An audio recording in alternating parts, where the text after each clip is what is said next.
வணக்கம் மலேசியா பெருமையுடன் நடத்தி வரும் மாணவர் முழக்கம் தமிழ் பள்ளிகளுக்கான பேச்சு போட்டி இவ்வாண்டு தனது 13வது ஆண்டை எட்டியுள்ளது. தமிழ் பள்ளி மாணவர்களுக்கான இப்போட்டி மாணவர்களின் மொழித்திறன், சிந்தனை ஆற்றல் மற்றும் பேச்சு திறமையை வெளிக்கொணரும் சிறந்த மேடையாக திகழ்வதோடு உள்நாடு மற்றும் அனைத்துலக அரங்கில் நமது மலேசிய தமிழ் பள்ளி மாணவர்களை வாகை சூடும் அளவிற்கு கொண்டு சென்றுள்ளது.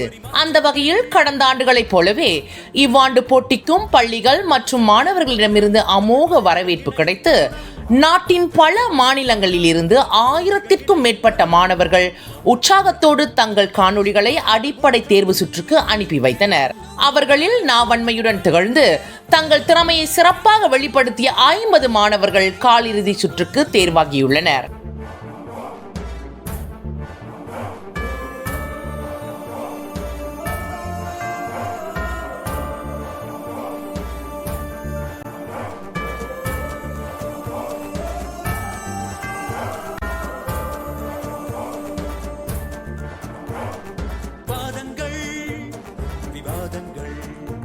பரிமாற்றங்கள், புது மாற்றங்கள், மக்கள் சபையில் மகுடம், தமிழ் பள்ளிகள் இணையும் தருணம்.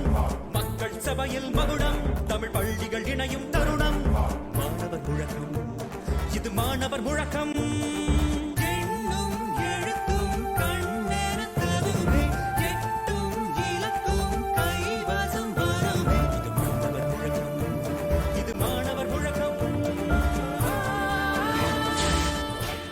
காலிறுதி, அரையிறுதி மற்றும் இறுதி என 3 கட்டங்களாக நடைபெறும் இப்போட்டிக்கு வழக்கறிஞரும் தமிழ் ஆர்வலரான கனல் வீரன் மற்றும் UKM பல்கலைக்கழக குற்றவியல் துறை தலைவரான முனைவர் ரஹீம் இருவரும் நடுவர்களாக மீண்டும் இவ்வாண்டு பணியாற்றுகின்றனர். இவ்வாண்டு மேலும் ஒரு தரமான மற்றும் நெருப்பான மாணவர்களின் படைப்பை கண்டுகளிப்போம் வாருங்கள்.